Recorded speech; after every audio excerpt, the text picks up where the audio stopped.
Amém. A paz do Senhor para todos, que possamos ter uma noite abençoada aos pés do Senhor, aprendendo a sua palavra. Gostaria de cumprimentar a todos, em especial o nosso professor Wilton e os nossos amigos que estão conosco aqui nesse momento, a irmã Cissa, a irmã Thalita, a irmã Jacira, o irmão João Carlos, dentre outros que irão entrar. E eu gostaria de pedir à irmã Thalita, por gentileza, que orasse ao Senhor para que possamos iniciar já nosso estudo aqui abençoado, costumeiro. Amém. Por favor. Amém. Senhor nosso Deus, nosso Pai e amigo, mais uma vez eu quero agradecer a Ti, Senhor, por essa noite, te agradecer por essa oportunidade de estar reunida com os meus amigos e irmãos. Senhor, que nossos corações estejam sensíveis, que nossos ouvidos estejam abertos, Senhor, para discernir tudo aquilo que é essencial para nossas vidas, Senhor. Que, de fato, venhamos aprender o que é ser um cristão verdadeiro nos dias de hoje. Torna-nos, ó Deus, sensíveis e atentos à Tua palavra. Usa, Senhor, o nosso irmão Wilton, para que venha transmitir aquilo que provém de Ti, Senhor. É o que eu peço a Ti e agradeço em nome de Jesus. Amém. Amém. Amém. Irmão Wilton, por favor. Amém. Boa noite, meus irmãos, a graça e a paz do Senhor Jesus. Vocês estão ouvindo bem? Então, muito bem. Vamos lá. Nosso assunto hoje é sobre a comunidade joanina. A comunidade ali das cartas de João e do Evangelho, né? Então, a primeira coisa que a gente tem que definir é o que é essa comunidade joanina. São aquelas igrejas, né, ou comunidades também, pode ser chamado no plural, que são formadas a partir da tradição de João ou do discípulo amado. Daqui a pouco eu explico mais ou menos isso, porque tem uma diferença nessa questão. Mas vamos chamar de as comunidades que recebem esse ensino que vem dessa tradição de João.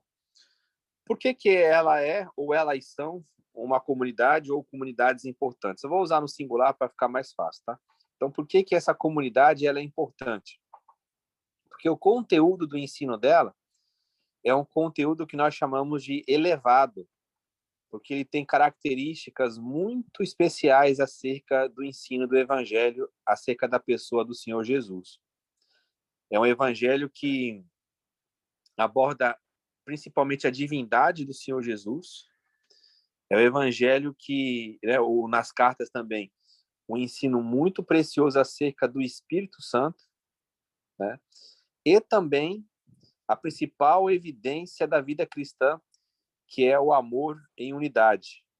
Então, esses escritos, vamos considerar principalmente o Evangelho e a primeira carta, a segunda e a terceira carta de João também são importantes, mas para o nosso ensino aqui hoje, essas cartas, né, primeira de João e o próprio Evangelho, tem um valor muito especial aqui para nós e a gente vai verificar por que essa comunidade é um enigma, né, como foi colocado aí no título do estudo. Por que essas comunidades, ou essa comunidade, é um enigma? Por que é difícil tratar dela? Então, vamos lá. O que acontece dentro dessa comunidade? Se os irmãos perceberem, essa comunidade ela não aborda em nenhum momento nas suas cartas, né, no Evangelho e na primeira carta, por exemplo, uma questão de liderança humana. Você não vê eles falarem acerca de cargos eclesiásticos, você não vê eles falarem de uma obediência a alguém. Muito pelo contrário. Você vê principalmente nas cartas, né, João, ali a comunidade, falando acerca daqueles que querem impor algum tipo de liderança entre eles. Como, por exemplo, na terceira carta de João, você vai ver lá um homem que ele é chamado de Diótrefes, né? E ali existe uma disputa ali na igreja, porque há uma busca ali de um homem que quer assumir o primado entre os irmãos, ele quer assumir a liderança, e eles não aceitam isso, porque esse homem ele quer usurpar um lugar que não é dele. Então, essa comunidade ela é muito, vamos chamar assim, vamos usar uma linguagem bem simples, ela é muito espiritual nesse sentido de liderança. Eles entendem que o Espírito Santo é que governa a comunidade. por isso que nós temos o ensino acerca do Espírito Santo de uma maneira muito enfática, lá no Evangelho, no capítulo 14, no capítulo 15 e no capítulo 16. Ali Jesus ele explica para aquela comunidade qual que é a funcionalidade do Espírito Santo. E quando essa comunidade é ameaçada por pessoas de fora, quem escreve, né, designa que eles não precisam de nenhum ensino que vem de fora, que ninguém precisa levar no ensino para aquela comunidade, porque ali o próprio Espírito Santo ensina a eles. Eles já têm a unção do Santo, é uma linguagem referente ali à obra do Espírito Santo entre eles, e o Espírito Santo vai ensinar essa comunidade como viver uma vida cristã elevada. Quais são os grupos que constituem essa comunidade, né? Então, quando você começa a olhar de maneira mais detalhada, principalmente no Evangelho agora, você vai verificar ali que o Evangelho designa alguns grupos naquela comunidade. Um primeiro grupo que a gente pode dizer é o mundo, né? Deus amou o mundo. Então, a gente tem que identificar quem é esse mundo, né?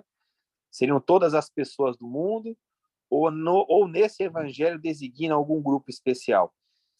Porque se você observar com mais detalhes essa palavra mundo nesse Evangelho de João, você vai ter que identificar que esse mundo ele rejeita Jesus. Esse mesmo mundo que o texto fala que Deus amou o mundo, né, no começo do Evangelho fala que a luz veio ao mundo e o mundo rejeitou essa luz. Então o mundo aí não pode ser identificado como um planeta. O planeta Terra não está em questão aí. Não sei se vocês já notaram, mas geralmente quando a Bíblia fala de terra, ela não tem o entendimento de que seja o planeta Terra. Quando fala de terra, fala principalmente da terra de Israel, da terra de Judá, ou da terra onde eles ficaram ali peregrinando, né? Então, a gente não pode ler a Bíblia com o nosso entendimento de hoje. Então, quando fala de terra, não fala do planeta Terra. E quando se fala de mundo, principalmente nas cartas de João, não se fala também de planeta. Quando fala Deus amou o mundo, não é Deus amou o planeta, né? Deus amou algum grupo de pessoas que constava desse mundo, dessa existência. Então, ele chama de mundo isso. Então, quando você caminha no Evangelho de João, você vê esse grupo bem definido, o grupo chamado mundo. Esse grupo ele é alvo do amor de Deus, mas ele também é um grupo que ele rejeita a luz quando a luz vem. Outro grupo que você vai ter no Evangelho de João é um grupo chamado judeus. E para com esse grupo, Jesus ele é muito forte. Jesus vai dizer que esse grupo é um grupo que se opõe a essa comunidade e que esse grupo que se define como alguém que é filho de Abraão, na verdade é filho do diabo, né? Eles falam no primeiro momento que eles são filhos de Abraão, depois eles falam que eles são filhos de Deus, mas Jesus diz que eles são filhos do diabo. Então quem que é? Esse grupo judeus aí nesse evangelho são aqueles judeus dedicados ao ensino, dedicados à lei, mas que eles não entendem nada acerca da pessoa bendita de Jesus. Não entende nada. Então, o papel deles é perseguir. Tanto é que em João 16, verso 2, Jesus vai falar acerca de ódio, né? E que algumas pessoas iriam até matar os discípulos achando que estariam prestando um culto a Deus. Isso é uma palavra muito específica para essa comunidade.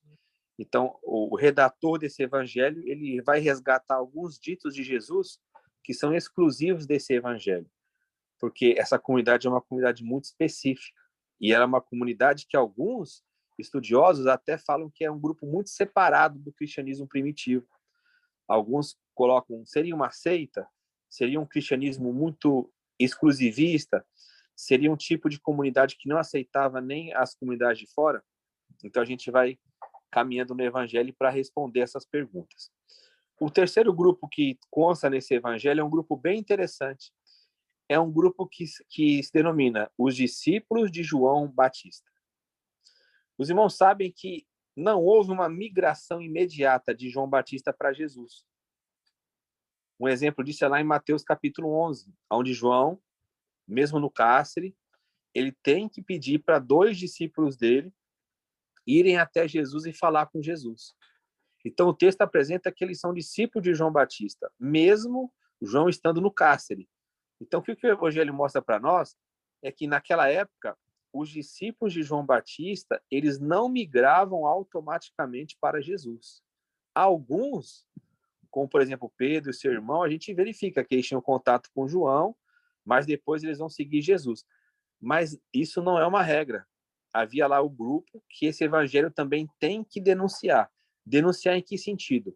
Mostrar para essas pessoas que Jesus ele é superior a João, né? Que João é apenas um emissário, é apenas aquele que vai apontar o caminho, mas que ele não deve ser colocado no lugar de Cristo.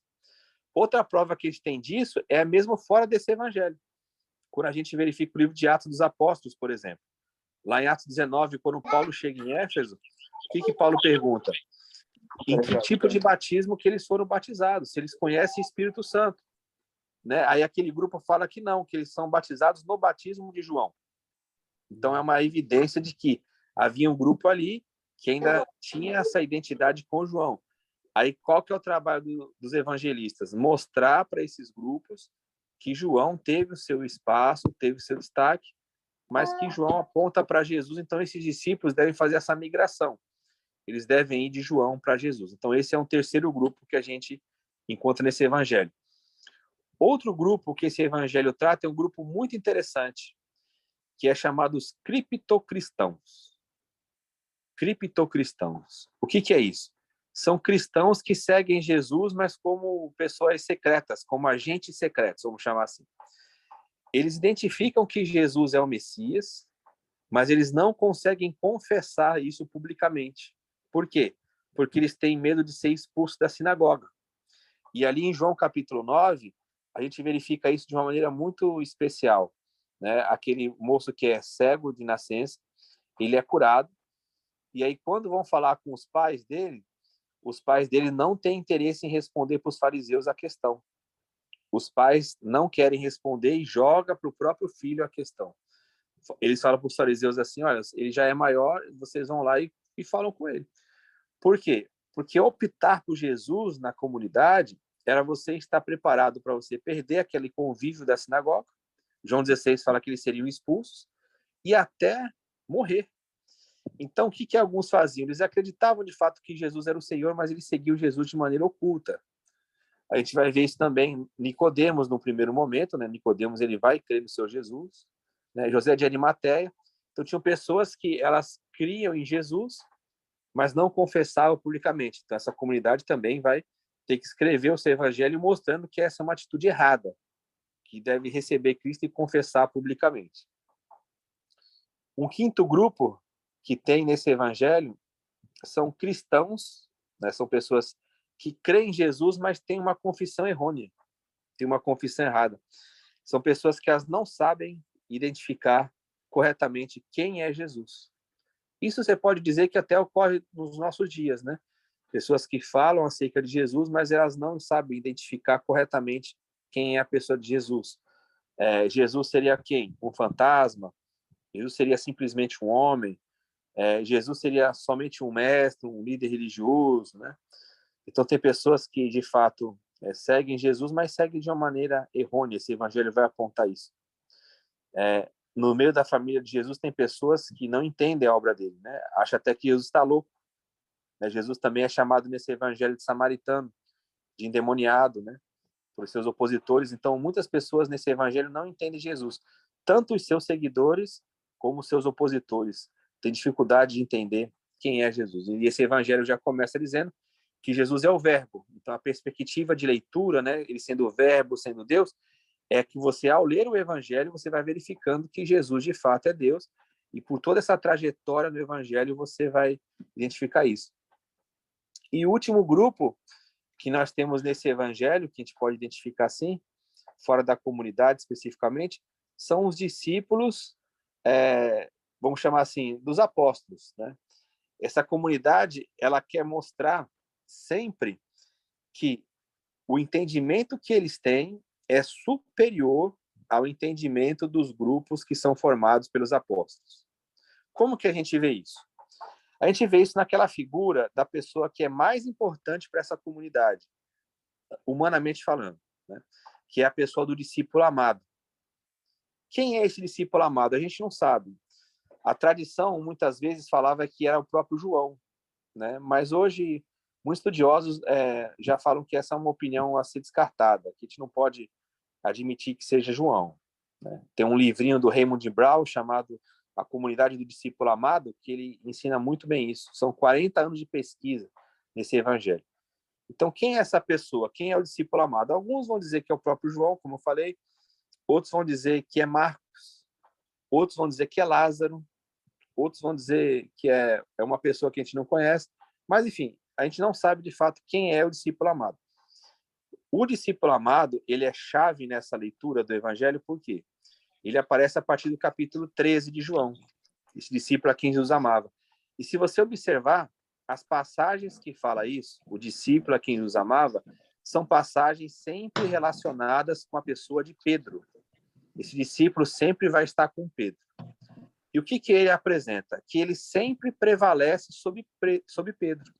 Pedro nunca vence esse discípulo amado. Exemplo, lá na ceia, em João 13, Jesus ele vai falar acerca daquele que irá negá-lo, né, que irá traí-lo. O Pedro, ele tem interesse em saber quem é essa pessoa. O que Pedro faz nesse evangelho? Ele pede para esse discípulo amado perguntar para Jesus quem é o traidor. E Jesus fala para ele. Por quê? Ele está com a cabeça reclinada no peito de Jesus. Então, veja, o que o evangelho está dizendo? Aquela pessoa, assim como Jesus está no seio do Pai, ele está no seio de Jesus. Então, ele é o modelo perfeito do discípulo de Jesus. Porque o que é a oração que Jesus faz? Que assim como Jesus está no Pai, nós devemos estar em Cristo. Então, assim como Jesus está no seio do Pai, aquele discípulo amado está no seio de Jesus. Quando Jesus morre e ocorre a ressurreição, Pedro e o discípulo amado eles vão correndo. E esse discípulo amado chega na frente de Pedro. Então, a construção desse evangelho é para mostrar que a figura referencial da comunidade não são os apóstolos. E, principalmente, não é Pedro. Porque Pedro era uma pessoa que tinha uma importância muito grande no cristianismo primitivo. Mas a figura que deve ser observada é do discípulo amado. Porque ele obtém o quê? O padrão do verdadeiro discípulo. Quem que é o discípulo? O discípulo é aquele que ama. Então, o discípulo a quem Jesus amava é o discípulo por excelência. Então, ele é o patrono dessa comunidade. Então, a comunidade ela se espelha nesse discípulo amado. Então, ele é que informa a tradição. Então, esse evangelho ele é muito bonito. Ele tem assim muitas características para nós aprendermos. As partes dele são bem divididas. Os sinais são bem colocados. É uma estrutura evangelical muito bonita.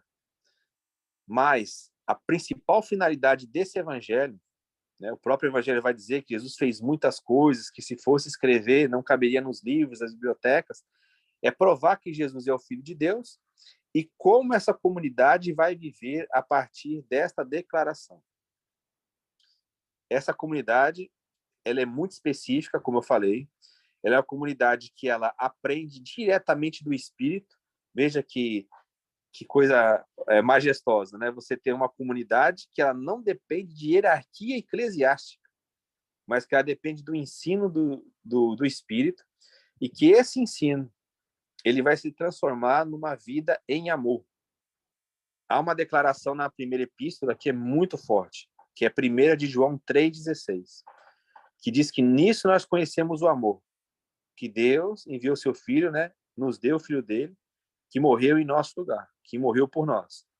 E que agora nós, com essa informação e com essa vivência, devemos também dar a vida pelos nossos irmãos. Então, essa comunidade, ela define muito bem claro, principalmente na primeira carta, quando já estão sofrendo uma perseguição muito intensa, principalmente na sua doutrina, no seu entendimento, quem de fato é um verdadeiro discípulo de Jesus. A Thalita fez uma oração no início, né? Pedindo para que o Senhor nos falasse de maneira clara, que nos mostrasse o que é ser um verdadeiro cristão. E essa primeira carta de João, ela apresenta no mínimo 11 características de um verdadeiro cristão, daquele que segue Jesus.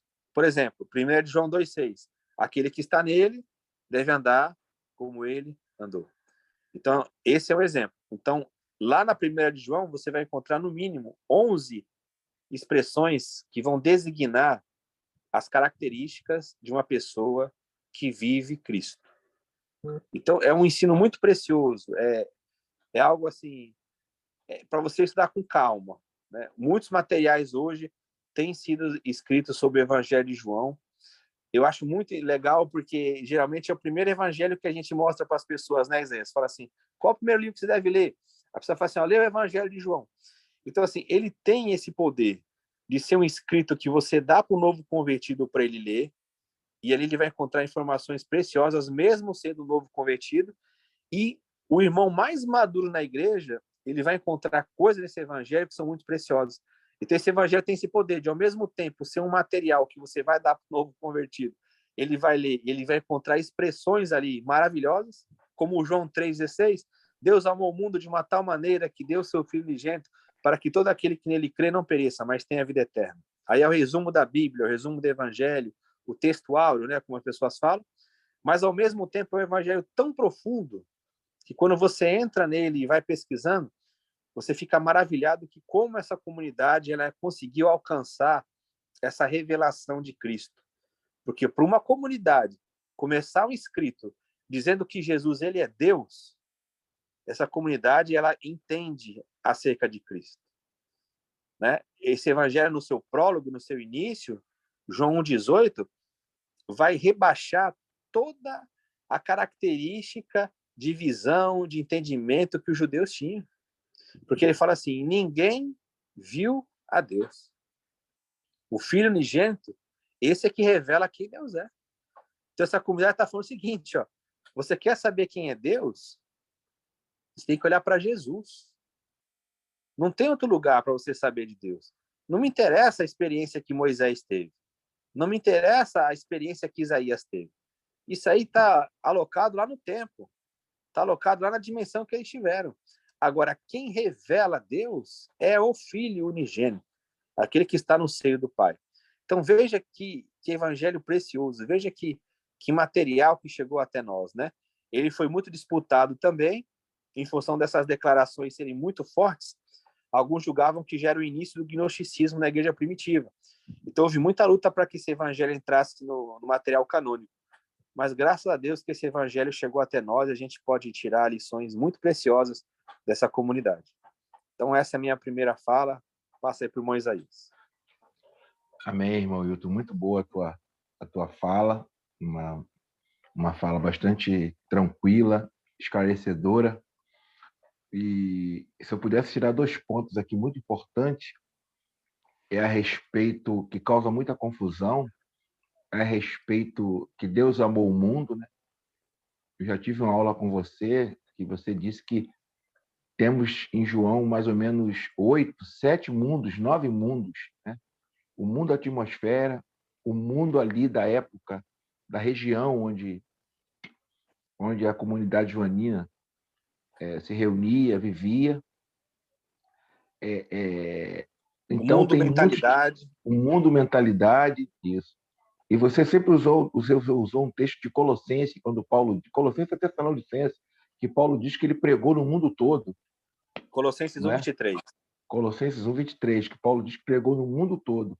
Só que era um mundo que cercava ele ali. Ele não tinha pregado na Índia, não tinha pregado na China. Então, isso já desconstrói muitos irmãos, amigos nossos, que têm essa noção de que Jesus vai salvar o mundo todo, aí ele vai voltar, toda aquela questão. Uma outra questão importante, que eu não posso deixar de ressaltar aqui, a respeito da unção. Isso tira a paz e a calma de muito líder aí. Sim. A epístola de 1 de João 2, a partir do 16, que fala que todos nós somos ungidos. Sim. Todos. Aqui não tem, entre aspas, homem, não tem, entre aspas, mulher, não tem, entre aspas. E aqui não tem unção pastoral. Isso. Aqui não tem unção pastoral, aqui todos nós temos a mesma unção. E parece que isso tira um pouco do brio, né, do pastorzão, né? Que ele quer ser o que tem contato direto com Deus, e Deus fala Sim. direto com ele. Então, essa equidade, não sei se é o termo correto, de unção, todos nós como corpo como um corpo literal de 1 Coríntios 12 ali, é muito importante. Então, só essa afirmativa e queria abrir para os irmãos aí perguntas. O Márcio Isaías, está ali louco. Quer comentar tá? sobre isso? Pode ficar à vontade. É muito interessante o que você disse sobre isso. Por quê? O João, a comunidade joanina, entende que todos os irmãos são instruídos pelo Espírito. Todos. Todos, todos, todos. E só tem uma diferenciação que ele faz entre os irmãos, né? Que é a questão da maturidade. Não é eclesiologia de funções. Ele nem cita isso nas cartas, né? A distinção que ele faz é naquele grupo que ele fala assim: os pais, os jovens e os filhos. Nesse mesmo capítulo 2 que você falou aí da primeira carta. Isso. Então ele fala os filhinhos, né? Que é os novos convertidos, irmãos iniciantes na fé, que tem problema ainda com o pecado. Então ele fala dos filhinhos, ele fala muito acerca do pecado, tal, a purificação do sangue. São pessoas que têm ainda muito problema com o pecado. O segundo grupo, que são os jovens, esses já estão mais fortes, porque eles vencem o maligno, porque já estão na palavra. Né? Vencer o maligno é o mesmo que você saber usar a palavra para com as tentações, para com os infortúnios, as oposições da vida. Então, os jovens eles são fortes porque eles venceram o diabo e a palavra de Deus está neles. E o terceiro grupo, que é a dos pais, olha que interessante, ele fala que esse grupo conhece aquele que é desde o princípio. É o conhecimento de Cristo. Já é uma experiência mais aprofundada em Cristo. Então, a única distinção que ele faz é nesse sentido. Agora, como você bem disse, não tem distinção de homem, de mulher, não tem distinção de cargos, não. Toda a comunidade é ungida com o Espírito Santo e a unção dos santos é que ensina ali. A unção que vem do santo, que vem de Deus, na vida dos santos, é que traz o ensino para a comunidade. Amém. Perguntas. Quer ser o primeiro, Márcio? Ô, Isaías, Pois não. Isaías, o Márcio vai falar? Vai, Márcio. Não. Então eu vou falar. Tá ouvindo? Fica à vontade. O Wilton fala sobre a questão, o espírito, o conhecimento do espírito, né? O espírito. E a gente fica pensando, na revelação, o espírito, a gente podia botar o Espírito Santo, ele só aparece no cenário, vamos dizer assim, na narrativa que os autores fazem. O Espírito só aparece depois da morte de Jesus. Como é que entender a ação do Espírito antes da morte de Jesus e depois que ele diz que o Consolador virá? Como é que a gente pode trabalhar esse conceito? O Espírito trabalhando nos corações antes da morte de Jesus e o Espírito trabalhando na vida dos crentes depois de Jesus. Deu para entender? Boa, Sim. boa. Muito bom. Essa é uma pergunta, talvez, a pergunta mais profunda acerca do Evangelho de João é a pergunta que o irmão João Carlos fez. É a pessoa do Espírito na comunidade. Eu vou falar 2 pontos. E aí eu queria saber se alguém aqui no grupo tem em mãos a Bíblia de Jerusalém. Se alguém tem a Bíblia de Jerusalém. Eu tenho, mas está em casa, eu estou em São Paulo. Não tem problema. O Márcio tem. Eu vou pedir para o Márcio ler, que vocês vão ver que diferença isso dá e vai caminhar para a pergunta que o irmão João Carlos fez. Lá em João 7, Márcio, os irmãos podem acompanhar na versão de vocês. O Márcio vai ler na de Jerusalém. Olha a diferença. Vai cair exatamente na pergunta que o irmão João fez. É João 7, versículos 37 e 38. Aí depois a gente vai ver. Quer ver? Presta atenção, que interessante isso. O Márcio vai ler aí para a gente. João 7, 37 e 38. Boa noite, irmãos. Posso ler? Pode. Por favor. No último dia da festa, o mais solene, Jesus de pé disse em alta voz: Se alguém tem sede, venha a mim e beberá. Aquele que crê em mim, conforme a palavra da Escritura, de seu seio jorrarão rios de água viva. Agora ele vai explicar. 39. Agora ele vai explicar o Espírito. Ó. Ele falava do Espírito que deviam receber aqueles que haviam crido nele, pois não havia ainda Espírito, porque Jesus ainda não fora glorificado. Não havia ainda Espírito. Que Meu interessante, né? Aí as versões mais assim, fora da de Jerusalém, traz assim, porque o Espírito não fora dado, mas não é isso não. Não é isso não. Não havia Espírito. Então vamos tentar entender isso aí. Aí você fala, como que não havia Espírito? O Espírito de Deus pairava lá sobre as águas no Gênesis. Como que não havia Espírito? E aí vai cair nessa pergunta muito profunda que o irmão João Carlos fez. Então tem 2 pontos aqui. Vamos lá. Uma questão na comunidade é o Espírito que é soprado sobre os discípulos. Lembra lá em João 20? João 20, né? 21, 22? O Jesus, ele sopra o Espírito. Por quê? Nessa passagem, é após a ressurreição, e ele sopra o Espírito sobre os discípulos. Por quê? Porque a construção do Evangelho de João quer mostrar que, como no Antigo Testamento, ou Primeiro Testamento, na formação do homem, Deus soprou o fôlego de vida, aqui Jesus está soprando o Espírito na nova humanidade. Então, o Evangelho ele é trabalhado para mostrar como que Jesus cria a nova humanidade. Tem uma humanidade lá em Adão e agora tem uma humanidade em Jesus. Lá em Adão soprou o fôlego de vida. Aqui em João, em Jesus, no Evangelho de João, ele sopra o Espírito e forma a nova humanidade. Essa é a simbologia. Então, Jesus ele formou a nova humanidade soprando o Espírito neles. Ok. Não é a construção do Evangelho, mas não respondeu à pergunta do irmão. Por que ele fala assim, que não havia Espírito na de Jerusalém e outras? Aí tem umas que falam, o Espírito não foi dado. Mas por que precisava disso? Olha que interessante. O Espírito Santo, ele não era o Consolador, concorda? Jesus fala assim, eu vou enviar um outro Consolador. Quem era o Consolador? Jesus. Ele vai enviar outro, porque ele tem que partir. Então, quem era o Consolador da comunidade? Jesus, enquanto estava com eles. Aí, como ele vai partir, ele não vai deixar a comunidade sem um Consolador. Ele vai mandar um outro Consolador, que é um Consolador como ele. Ok? Só que olha que interessante. O Espírito Santo, antes da encarnação de Jesus, ele era o Espírito Santo. Só que ele ainda não era em que sentido? Ele não possuía as características humanas. Por quê? Jesus se encarnou. Deus está em Jesus ou não está em Jesus? Está em Jesus. Tá.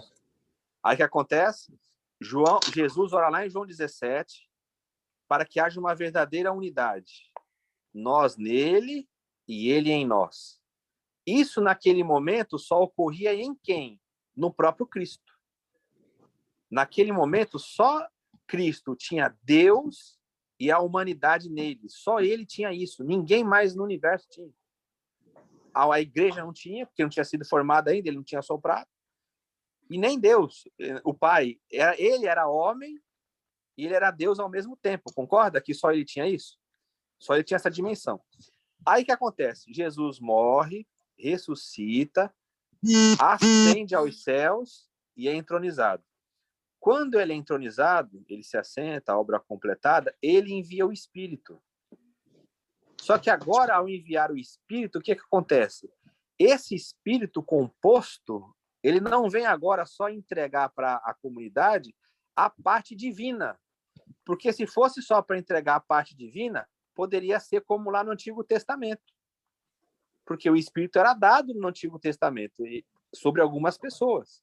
As pessoas faziam lá os seus ministérios, as suas obras, então o Espírito Santo já era derramado sobre pessoas. Mas agora é diferente, porque quando Jesus derrama o Espírito, esse Espírito comunica também o quê? A parte humana de Jesus. Por isso que você pode dizer assim, não sou eu mais quem vivo, mas é Cristo que vive em mim. Por isso que o Espírito ainda não era. Ele não era o quê? Ele não era composto com essa questão da parte humana. Porque quando Jesus ele ascende aos céus, ele vai derramar o Espírito e ele fala assim, eu e o meu Pai viremos nessa pessoa e faremos nela morada.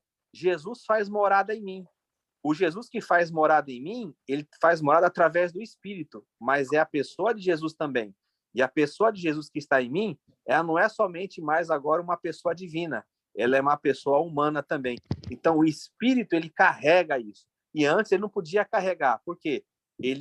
Jesus não tinha sido glorificado, é o texto. Por que Jesus glorificado pode fazer isso? Porque Jesus glorificado é o padrão agora da humanidade. O Espírito Santo vai nos levar para essa dimensão. Paulo entendeu isso também. Paulo fala o seguinte, nós somos transformados de glória em glória pelo Espírito que habita em nós. Então, esse Espírito vai nos transformando na imagem de Jesus glorificado. Então, ele acrescenta em nós o que? A natureza divina e a natureza humana de Jesus também. Aleluia! Glória a Deus! Que isso, professor! Muito mais bom, engraçado que, irmão Isaías, sem Pix ou com Pix, você ouve uma coisa dessa que você não ouve em lugar nenhum. Isso que é mais engraçado, meu irmão. Isso é só graça e misericórdia de Deus com as nossas vidas. Muito bom, João Carlos. Tem mais alguma pergunta, por favor? Você tem, Márcio? Tu queria perguntar antes. Eu cheguei um pouco no final, mas eu fiquei na dúvida. Realmente, João não era o discípulo amado? É isso que eu ouvi? Isso. Hoje, Márcio, os teólogos que mais especialistas em João, por exemplo, Raymond Brown, você pergunta assim, quem é o mais especializado em João? Tem lá um francês, o Dufour, e tem o Raymond Brown. Deixa eu ver se consigo mostrar aqui para vocês. Ó, dá para ler aí? Chega mais longe, mais perto. Ah, peraí. Eu tenho que desabilitar um negócio aqui. Ele está embaçado. Peraí. Peraí, vou fazer aqui. Ele está com pano de fundo, aí ele está desfocado. Acho que agora vai. Peraí. Ó, dá para enxergar aqui? Esse material? Dá. Meu Deus, grosso, hein, Wilton? Olha como que é grosso. Isso aqui é só do Evangelho de João. Esse homem aí é o... Wilton, dá uma passada na tua biblioteca assim rápida. Uma circulada aí. Deixa eu começar aí, aqui. João Carlos. Olha lá, João Carlos. Ó. Olha lá, João Carlos. 380 e poucas Bíblias. Tá bom a dessa.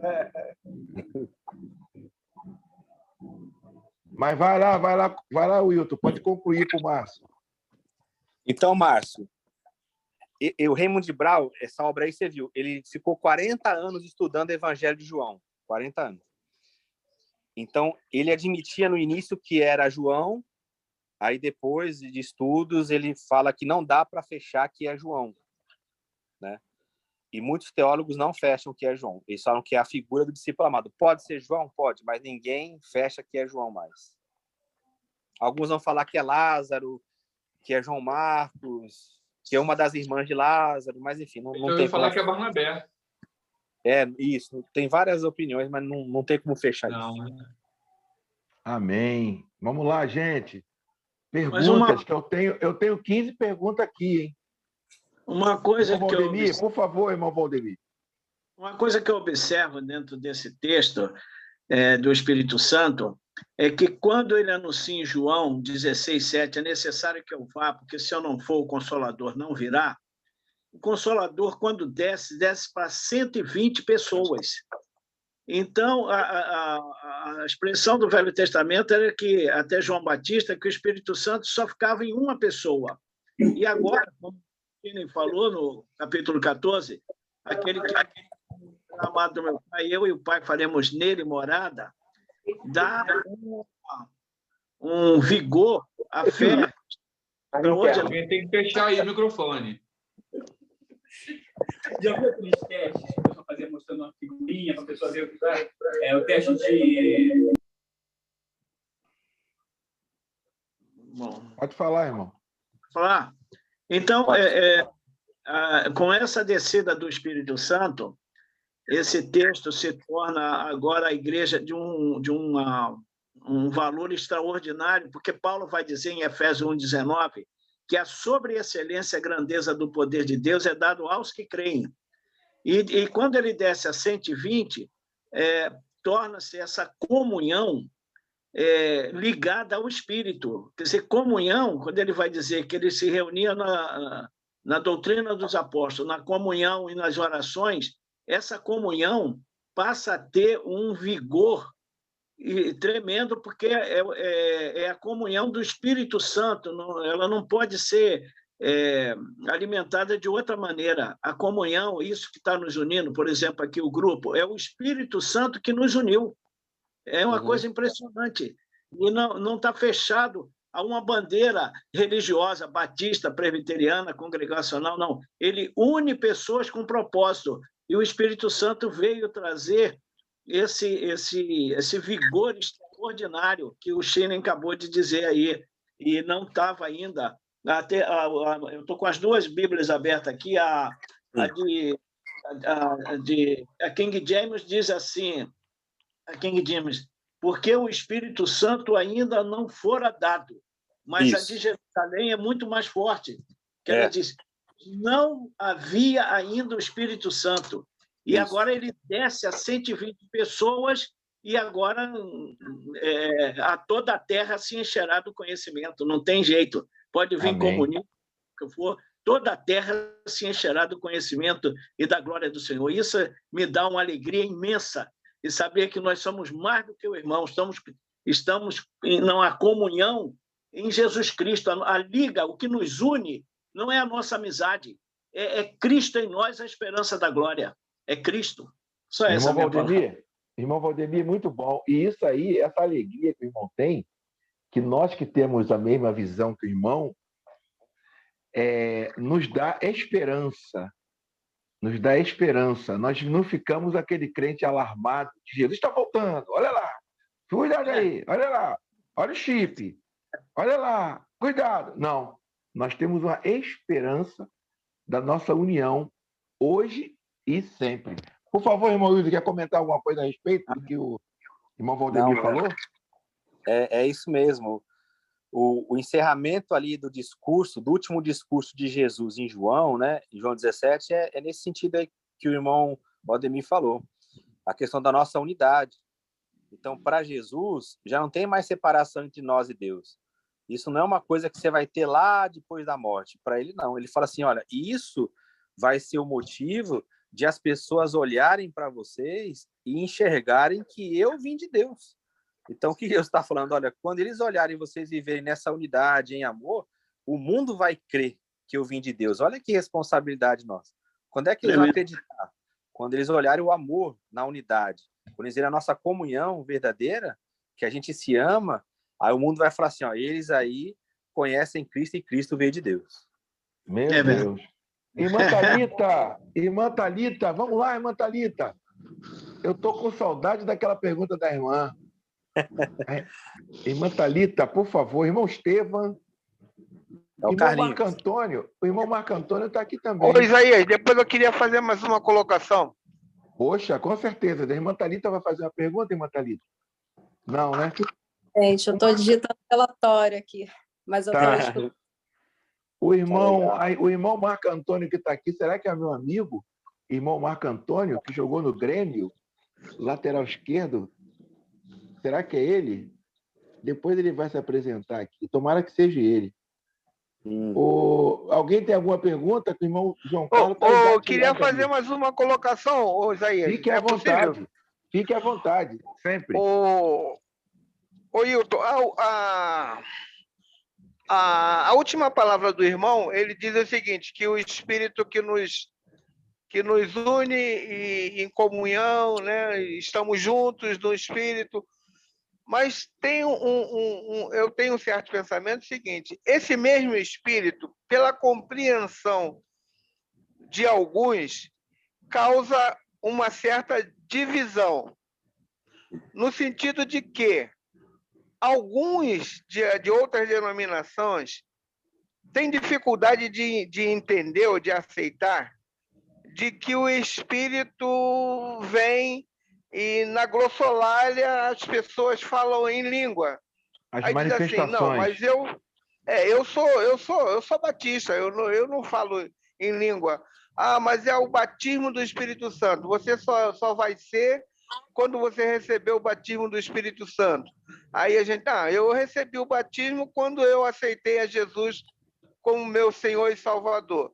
Então, há uma certa divisão com relação ao Espírito que não traz uma comunhão completa. Quer dizer, é o meu pensamento. Eu não sei o que o Hilton pensa nesse sentido. Por favor. Sim, sem dúvida, sem dúvida. O apóstolo Paulo, ele usa duas unidades muito interessantes nesse assunto. Lá em Efésios, capítulo 4. Ele fala de duas unidades. No verso 3, ele fala da unidade do Espírito, que é essa que nós estamos falando. E no verso 13, ele fala da unidade da fé. Nessa primeira do verso 3, que é a unidade do Espírito, ele usa uma palavra muito interessante. Ele fala assim, olha, que nós devemos guardar a unidade do Espírito no vínculo da paz. É exatamente isso que está ocorrendo, irmão João. A gente não está tendo paz, a gente não está guardando no vínculo da paz, porque a gente quer que a nossa opinião prevaleça. Então, assim, eu, por exemplo, eu acredito na experiência pentecostal. Eu não posso desqualificar um irmão que não acredita. E nem o irmão que não acredita, ele não pode me desqualificar. Porque o amor que nos une, ele é maior do que uma interpretação de uma vivência, de uma experiência particular. Aí o que acontece? A gente não sabe lidar com isso, e é verdade. Por quê? As pessoas hoje elas buscam defender mais a sua denominação, a sua doutrina, do que a convivência fraterna em Cristo. Então, nesse assunto é para a gente ter paz. O irmão João Carlos fala para mim assim, olha, eu acredito. Eu falo assim, olha, eu não acredito. Mas isso não interfere na nossa comunhão. Só que acaba, infelizmente, interferindo. Infelizmente, eu vou falar uma palavra que dura para a gente, a reforma protestante, que a gente vai comemorar agora dia 31, né? O aniversário dela, a reforma ela trouxe coisas boas, mas ela também trouxe uma mentalidade divisiva. Então, assim, eu não concordo com o irmão João. Eu vou lá e saio, vou me reunir com os irmãos. Não é assim que o Espírito fala para nós fazermos. Então, quando eu estiver fazendo isso, eu vou estar sendo o quê? Carnal. Que era o problema da igreja de Corinto, né? Fala assim, eu sou de Paulo, eu sou de Apolo, eu sou de Cefas. Aí o que Paulo fala? Olha, não tem como tratar vocês como espirituais. Aí sabe o que tem que acontecer, irmão João? Aí você fala assim, por que a gente não observa essa comunhão, esse amor, em que a gente observa talvez num grupo menor, tal? Porque está dividido. Então, com o que está dividido, você tem que trabalhar o quê? O leite. É o que Paulo falou assim, olha, eu ainda tenho que dar o leite para vocês, porque vocês são carnais. Por que vocês são carnais? Porque vocês são seguidores de mestres humanos. A gente poderia falar hoje, seguidores de denominações particulares, de teologias específicas. Então, vocês não têm ainda como ter a vivência plena. Qual que é a vivência plena que Paulo está falando ali? O caminho mais excelente, que era o amor. E esse amor, ele só é derramado através do quê? Do Espírito Santo em nosso coração. Para ter essa vivência na unidade do Espírito, tem que viver em fraternidade com o irmão, e não em divisão. Por isso que a gente vê esse quadro aí que é horrível, né? É horrível. Amém. Jenny, eu também sou batista há 54 anos. Eu me batizei no dia 31 de dezembro de 67. Tem 54 anos que eu sou batista. E eu creio que os dons não tem esse negócio de se falar em línguas ou não. Eu respeito quem fala em línguas, eu creio no dom de língua, porque está na Bíblia, eu creio no versículo 31 de 1 Coríntios 12, buscai com zelo os melhores dons, mas eu não falo em línguas. E eu, Sim. eu sou tão crente quanto aquele que fala em línguas. Sim, Entendeu? Agora, acima de ser batista, eu sou de Cristo. Eu sou de exato, Cristo. Amém. Amém. Amém. exato. Muito bom, irmão Irmão Valdir. Wilton, Foi, Márcio. só nós sabemos como o irmão Isaías deu trabalho, né? Defendendo os mestres dele, né? Rapaz, Isaías, né? um período de menino que de vez em quando eu tenho que ficar alerta, senão volta a ser menino. Gente, eu tenho perguntas. Tá faltando mulheres perguntar aqui, hein, gente? Isaías, Oi. teve uma pessoa que me procurou, que ela Uhum. falou para eu colocar aqui para vocês uma sugestão para o próximo estudo. Ela Opa. falou que é até um tema que eu já dei um estudo, mas não aqui. Mas eu já dei esse estudo, essa pessoa falou, poxa, você podia levar lá. Que é o quê? Como ler os evangelhos sem perder a fé. É um estudo que eu tenho Eita. sobre isso. É como ler os evangelhos sem perder a fé. É uma forma de ler na estrutura dos evangelhos. É bem interessante isso. Ah, tá. Eu acho que já me passou um livro que fala Eu a acho que respeito disso eu já aí. mandei para você isso aí já. É muito interessante. Ele liga Colossenses, Tessalonicenses, tudo na mesma Isso. questão temporal, né? Sim. Como, A linguagem do interessante. A evangelho, linguagem, muito as boa. diferenças que tem. Isso. Exatamente. Muito bom. Agora, antes de. Eu estou aqui empolgado aqui e estou me esquecendo de falar a respeito da bênção do irmão Wilton, né? Que é aquela oferta que todo estudo nós sempre tiramos 2 minutinhos aqui para falar para os irmãos, para abençoar o irmão Wilton.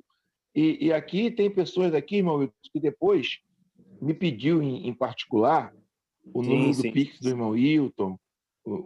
Tem pessoas aqui que não querem ter os seus nomes revelados. Falou, pô, Isaías, manda para mim o número da conta do irmão Wilton para abençoar ele e tal. Isso é o Espírito Santo movendo, né? O Espírito Santo. Então, Verdade. vamos lá, gente. Não, O número não da dá conta... o nome, não, que ninguém quer cargo, não, hein? Exatamente.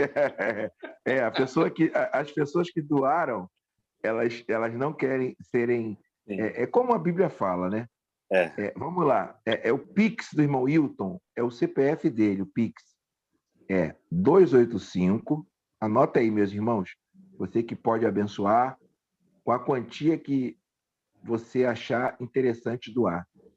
285 753 398 50. Repetindo, Pix, 285 753 398 50. Esse é o Pix do irmão Wilton. O banco do irmão Wilton é Banco do Brasil. A agência é 28622. A conta é 29 824 7. 29 824 7. É Wilton José Chini. Wilton José Chini. É o nome que vai aparecer. E agora eu queria, antes de voltarmos às perguntas, eu queria pedir aos irmãos para entrarem lá no canal Isaías Campos dos Santos, porque nós colocamos todos os estudos aqui lá no canal. João Carlos entrou lá, né, João? Todos os estudos lá. Só que está faltando estudo lá, irmão Wilton, como, por exemplo, os dízimos da oferta na igreja. Hoje está faltando lá, que não, pelo tempo que houve, saiu da nuvem, e outros estudos que nós futuramente iremos voltar aqui, né? Iremos voltar. Então, eu gostaria que os irmãos... Não sei se a irmã Thalita já entrou lá. Hein, irmã Thalita? Já entrou lá? Isaías Campos dos Santos. E para os irmãos irem lá para pegar os estudos, estudarem e passarem para pessoas que vocês conhecem também. Entendeu? Passarem para pessoas 666, realmente a marca da besta, o arrebatamento da igreja, toda essa questão que tem lá, muito interessante. Entendeu? Mas vamos lá. Antes de concluir, vamos lá. As perguntas. Carlinhos hoje está quieto, né? Carlinhos está orando, velho. Está consagrando. Carlinhos é canela de fogo. Carlinhos, Você não escreve aqui? Pode falar. Quem? tem alguém aí? Acho que tem gente com. Ele botou sim. O João Carlos está com o microfone aberto. Já fechei. Vamos lá, gente. Alguma pergunta? Marcelo Mendes fica quietinho, Wilton. Léo Marcelo. Remy Lima e o Marco Antônio estão quietinhos. Também. Eu quero fazer uma pergunta. Fica à vontade. Fica à vontade. O autor Pedro Arruda, que escreveu A Comunhão Nossa de Cada Dia. A Comunhão Nossa, um livreto impressionante. Muito bom. Esse livro deve ser divulgado, porque tem tudo a ver com nossos estudos. Sim, é muito bom. Não acredito que vai achar, Wilton, nesse bolo de livro aí. Tu vai achar? Deixa eu ver se dá para ver aqui. Peraí. Tem que mudar aqui a tela. Por causa desse plano de fundo aqui, que é bom para dar aula, mas para mostrar. Esse aqui, ó. Isso, exatamente, esse. Vale a pena todos lerem esse livro. É um livreto fino, mas o Pedro Arruda aborda o assunto de uma maneira extraordinária. E é exatamente o que João diz, é o que Jesus disse. A nossa comunhão está solidificada no Espírito. Ele une pessoas com propósito. Sem dúvida, sem dúvida. Muito bom mesmo. É o único dia que Caxias está pertinho, que Marechal está pertinho. Sexta-feira, né? Estão pertinho. A irmã Thalita mora onde? A irmã Cissa mora aqui perto da Taquara. E a irmã Thalita mora onde? Eu moro em Caxias, Jardim Primavera. Então é Caxias, todo mundo pertinho lá do Wilton. Pertinho. Pertinho. O irmão Marcelo mora em Honório. Gente, eu peço vamos lá. perdão pela ausência, tá? É porque estou numa corrida aí contra o tempo lá no trabalho, digitando 1 milhão de coisas aqui. É ano de eleição para direção, então tem que chegar junto. Tranquilo. Parque Eldorade. É Eldorado, é Caxias também. Caxias é o Carlinhos. Também. Amém. Vamos lá, gente. Mais uma pergunta, Márcio? Mais uma pergunta? Eu ainda estou maravilhado que ela está velhinha, né, irmão? Mas eu gosto muito dessa Bíblia. É boa. Você que me indicou a acompanhar, né? Sim. Eu não tinha lembrado desse versículo que o irmão acabou narrando, né? Eu estou ainda dando nele aqui ainda, o 7:39. Vai ficar meditando aí. Que benção, né? Glória a Deus. Glória a Deus. Benção. Amém. A Bíblia de Jerusalém tem muita coisa boa. Tem algumas coisas meio perigosas, mas... Mas pior do que a DEI, que eu acho que não existe. Existe, Will? Isso aí é difícil. Deixa eu ver como está na TEB aqui. A DEI que ainda é racista. A DEI que é racista. João 7. A TEB fala assim, ele designava assim o espírito, porque ainda não havia espírito. A TEB também coloca, não havia espírito.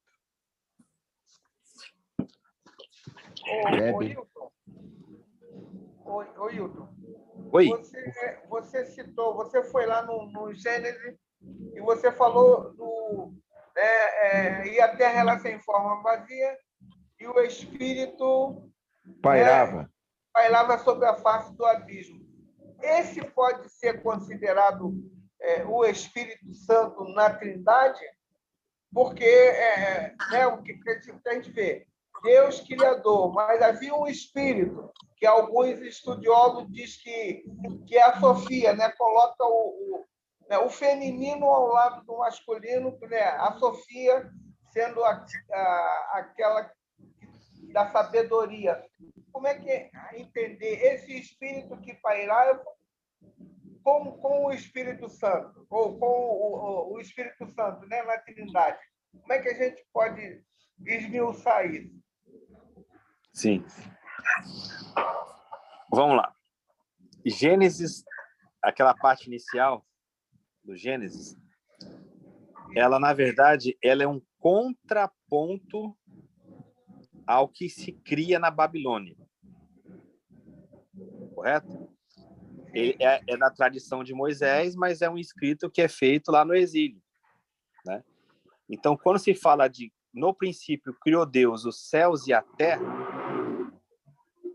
era sem forma e vazia, ali existe toda uma dimensão de oposição ao ensino que se dava na Babilônia, que se dava lá no cativeiro.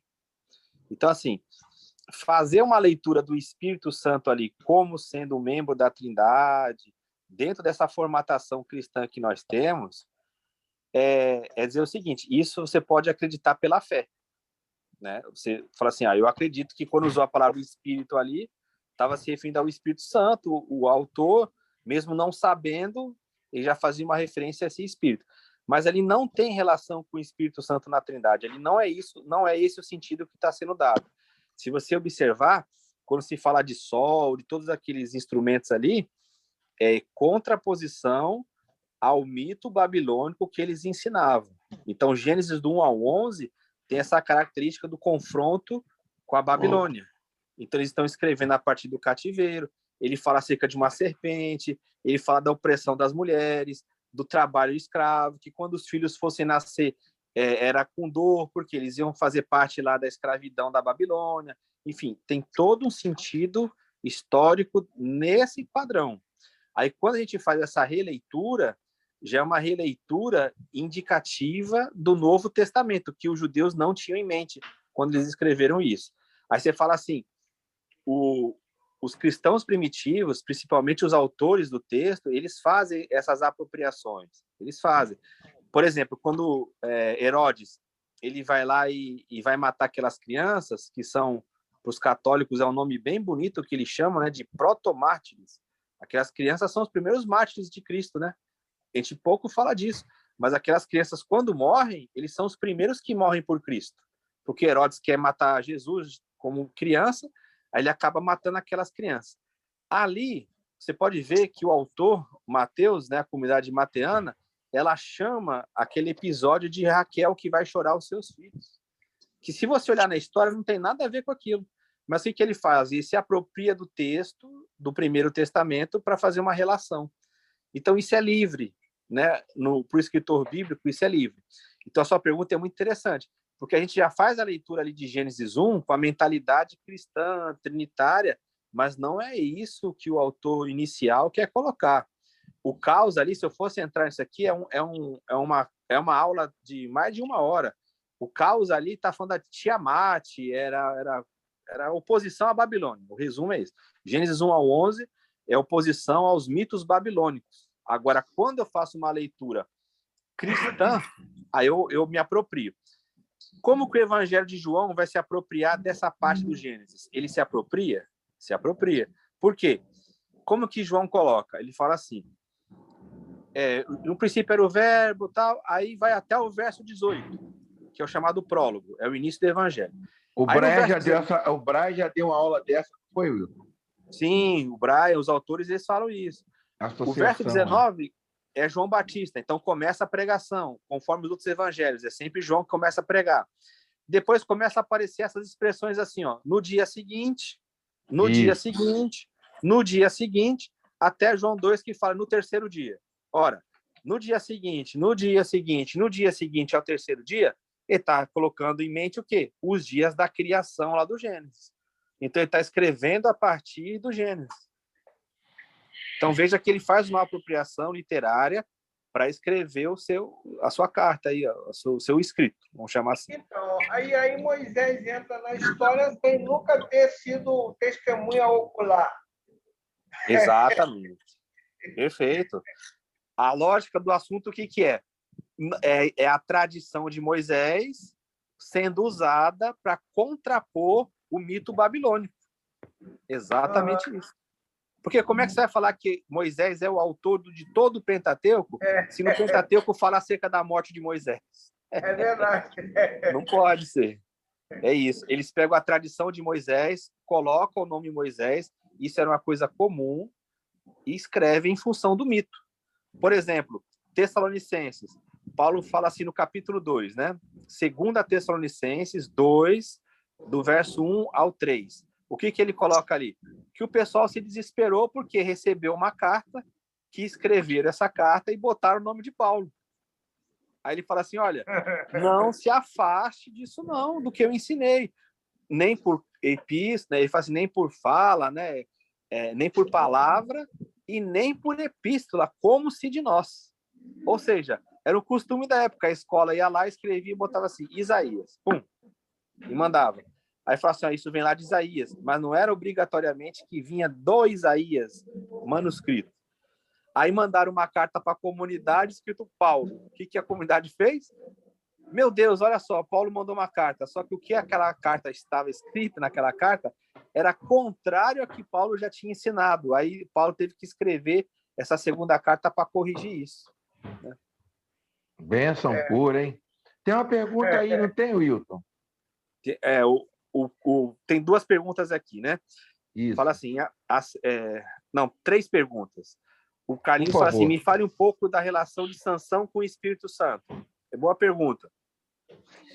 Sansão é aquela característica, o Espírito Santo se apossar de alguém para o desempenho de uma função, né?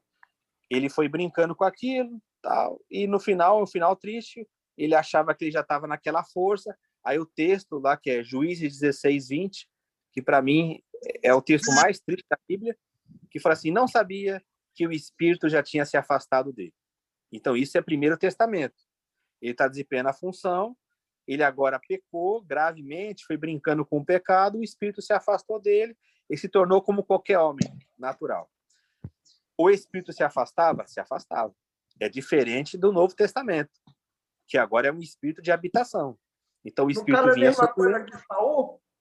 Exatamente. Exatamente. Por que Davi tem medo? Ele fala assim, não retire de mim o teu Espírito. Porque ele sabia, se o Espírito se afastasse dele, ele estava morto. Ele perdia tudo.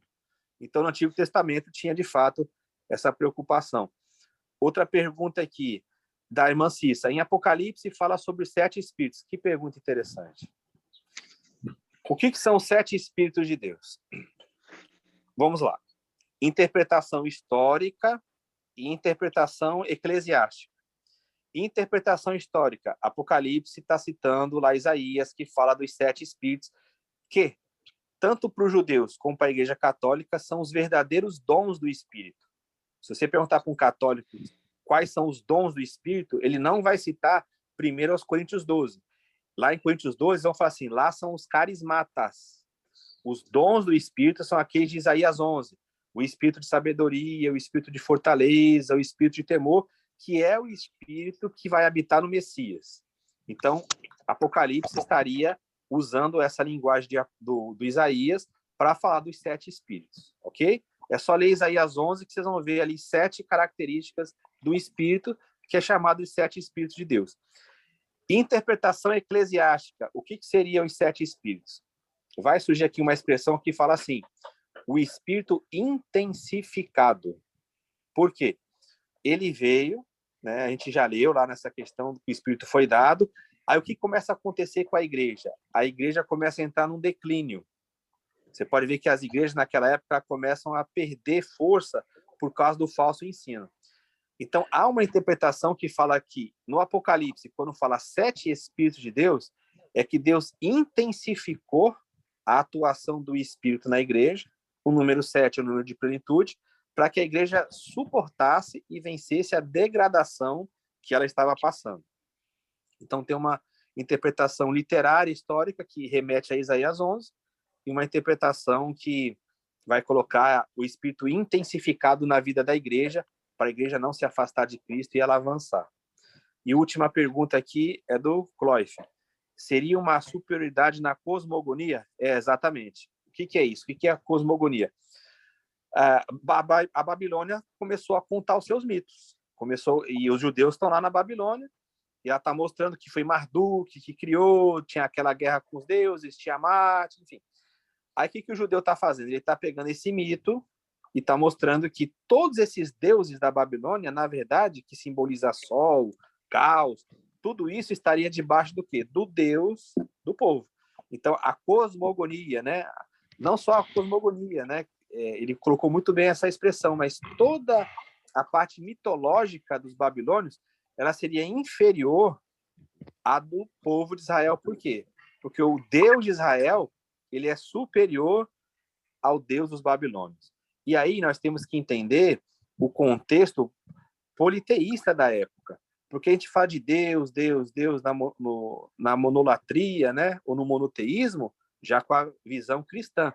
Mas lembre-se, lá no povo de Israel, no povo de Judá, eles eram politeístas. Eles não eram bonitinhos que nem a gente pensa, não. Lembra de Elias? Elias está falando para o povo, ó, vocês estão adorando a Baal e a Jeová, vocês têm que escolher que vocês vão adorar. Se você for lá no templo de Jerusalém, você vai ver que tinha figuras lá. Outro exemplo de idolatria, você lembra da Nehushtan, que foi levantada no deserto? A serpente de bronze? Ela virou um objeto de culto.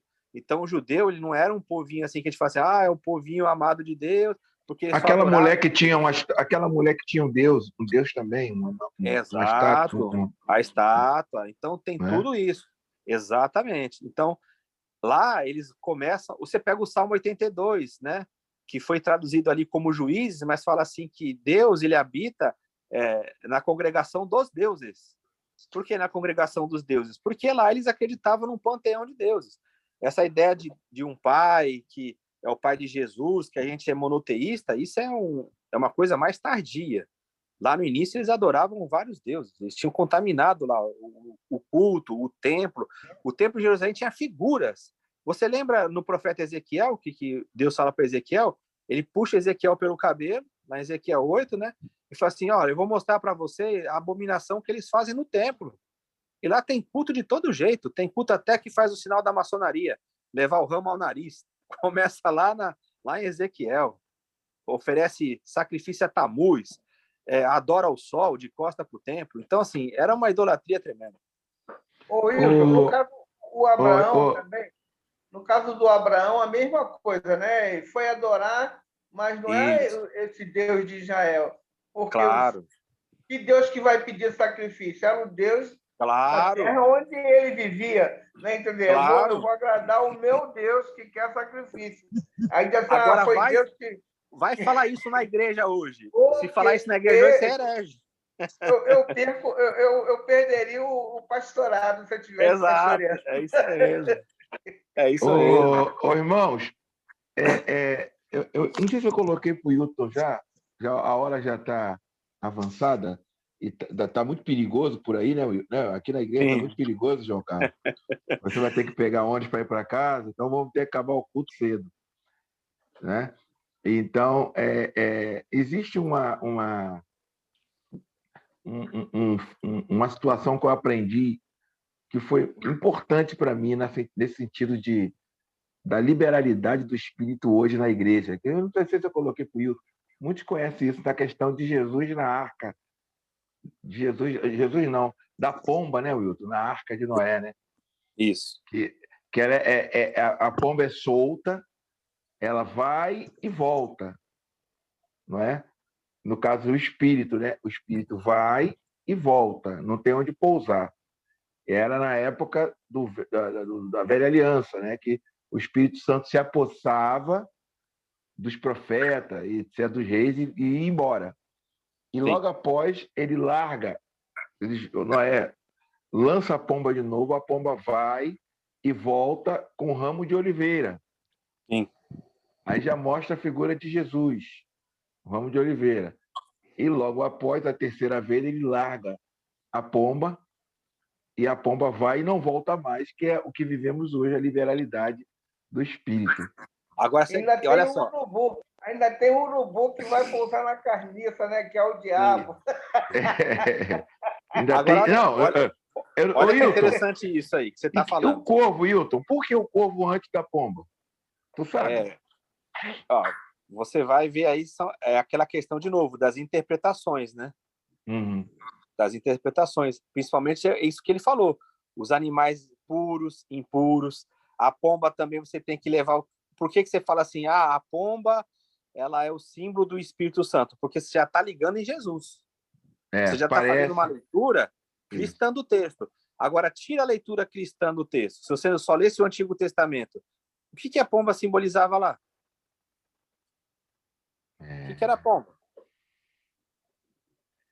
Era um Ela animal. era a oferta dos Isso. pobres. Dos Era a pobres, oferta dos pobres. Isso. Então, você vai ter que sempre trabalhar o quê? Você pode pregar que é pomba espírito, porque você está já vinculando com Cristo. João Batista ali. Exato. Parecido. Mas lá no... É porque a igreja se apropriou da imagem para contar. Agora, se você pegar na origem, o que o autor está falando lá na origem? O que tem a ver pomba? Você tem que procurar o quê? Onde que pomba fala lá? Você quer ver um exemplo claro? Olha que interessante. A igreja evangélica não prega isso por medo de idolatria. Mas veja que interessante. No Antigo Testamento, no primeiro ali Testamento, quando está naquela época de Davi, o que simbolizava a presença do Espírito Santo no povo? Qual que era o que simbolizava? O que mostrava a presença? Qual que era o material que representava a presença? Você lembra? Era fogo, Wilton? Material mesmo.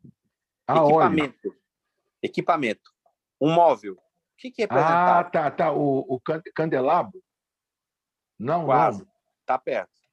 O que eles carregavam? Está na ponta da língua. Tá a Arca da Aliança. A arca, ok? A Arca da Aliança. Aí tem a passagem lá que a arca fica na casa do Obed-Edom lá, aquele período, né? E a casa é abençoada, né? Isso. A arca simboliza o que, então? A presença de Deus que vai numa casa e abençoa a casa. Qual que é a primeira imagem do Novo Testamento da arca que carrega a presença de Deus e abençoa uma casa?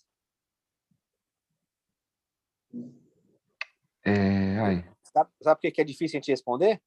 Porque a gente não é católico.